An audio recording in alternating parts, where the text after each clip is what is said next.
All right, here we go with section 5 and your focus questions. Roosevelt conceived of the Second New Deal's assistance to broad groups of needy Americans, like the unemployed, elderly, and dependent, as a right of citizenship, not a special privilege. But the realities of inherited ideas about gender and black disenfranchisement in the South powerfully affected legislation. The New Deal affected different groups of Americans in very different ways. The New Deal incorporated women into government more than any other previous administration. A number of talented women, such as Secretary of Labor Frances Perkins, advised the president and affected policy. The best known of these was Eleanor Roosevelt, who became the first modern First Lady, using her position for the reform of civil rights, labor laws, and work relief. But organized feminism was absent in the 1930s. The Depression actually provoked calls for women to leave the labor market in order to open up jobs for unemployed men. The federal government enacted laws that led to the dismissal of female government employees, and many private employers denied jobs to married women. Even the CIO, which organized female workers, adhered to the notion that women should be supported by men. The ideal of the male-headed household powerfully shaped social policy. Because paying taxes on wages made one eligible for the most generous Social Security programs, old age pensions, and unemployment insurance, they did not cover most women because most women did not work outside the home. The program excluded the 3 million mostly female and black domestic workers. Although Roosevelt strove to portray the federal government as representing all people in America, the power of the Solid South molded the New Deal welfare state into an entitlement of white Americans. With black disenfranchisement, Democrats controlled the South. Southern Democratic members of Congress were elected again and again by tiny white electorates. Because committee chairmanships rested on seniority, once the Democrats took control of Congress in 1933, Southerners took the key leadership positions. Roosevelt believed he could not challenge the Southern Democrats if he wanted New Deal laws to be passed. Southern Democrats denied Social Security to agricultural and domestic workers, which were the largest categories of black employment. Only black organizations and the left pushed for truly universal social insurance. In 1935, Congressman Ernest Lundeen of Minnesota had introduced a bill to create a federal system of old age, unemployment, and health benefits for all wage workers and support for female heads of households with dependents. But it was replaced by the Social Security bill. Because of this Southern veto, most black workers were limited to the least generous and most vulnerable parts of the new welfare state. Direct public assistance programs were ostensibly open to all poor seniors and families with dependent children who demonstrated financial need, but benefits were set low and eligibility was determined by state and local officials who had broad authority. In the South, this translated into widespread discrimination.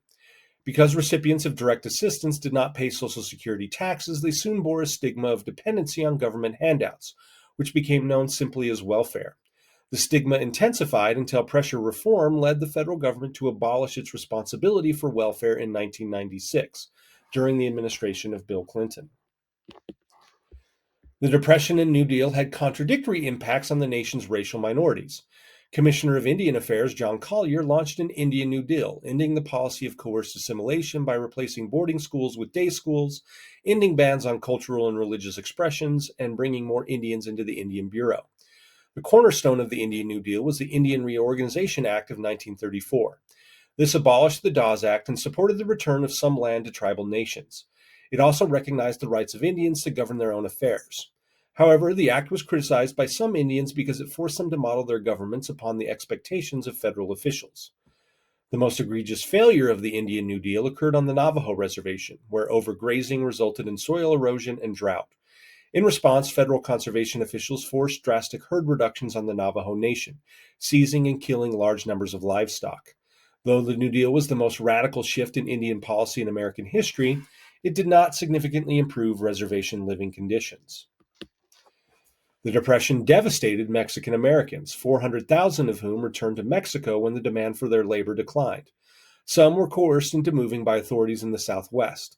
Perhaps 200,000 Mexican American children who were born in the U.S. and were therefore citizens were also pressured to move to Mexico. Those who stayed mostly worked in desperate conditions on large corporate farms in the Southwest. The Wagner and Social Security Acts did not apply to agricultural workers, and when these workers tried to unionize, they were brutally suppressed. Mexican American leaders tried to develop a strategy to claim rights as white Americans, but they also sought support from the Mexican government and promoted a mystical sense of pride and identification with Mexican heritage, which was later given the name La Raza. Mexican Americans were not the only group that were encouraged to leave the U.S. In 1935, Congress passed the Filipino Repatriation Act, offering free transportation to people born in the Philippines who were willing to return.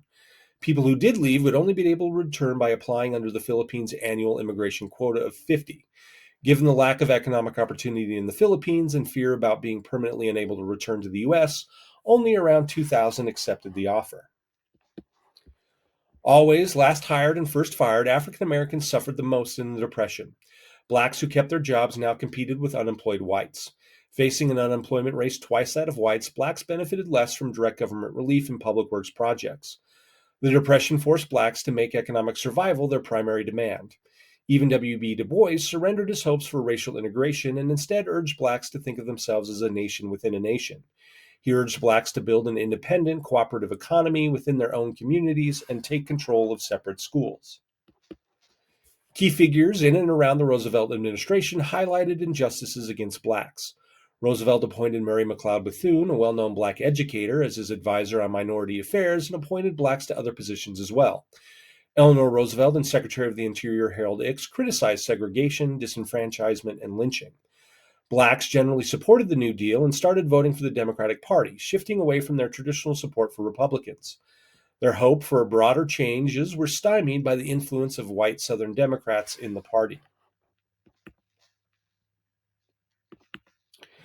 Federal housing policy powerfully reinforced residential segregation and showed the limitations of New Deal freedom. Local officials implemented national housing policy in ways that reinforced existing racial discrimination. Nearly all municipalities in both the North and the South insisted that housing sponsored by the federal government must be racially segregated. The Federal Housing Administration also ensured mortgages that contained clauses barring future sale to non-whites. Federal employment practices also engaged in racial discrimination. In the federal government, few blacks held skilled or professional positions, and in the South, many New Deal construction projects refused to hire blacks. The New Deal's modernization of Southern agriculture led large landowners to displace tenant farmers, many of whom were blacks, from their lands. Only with the Great Society programs of the 1960s was the welfare state extended in ways to fully incorporate black Americans. And that is the end of Section 5. We'll be back for Section 6.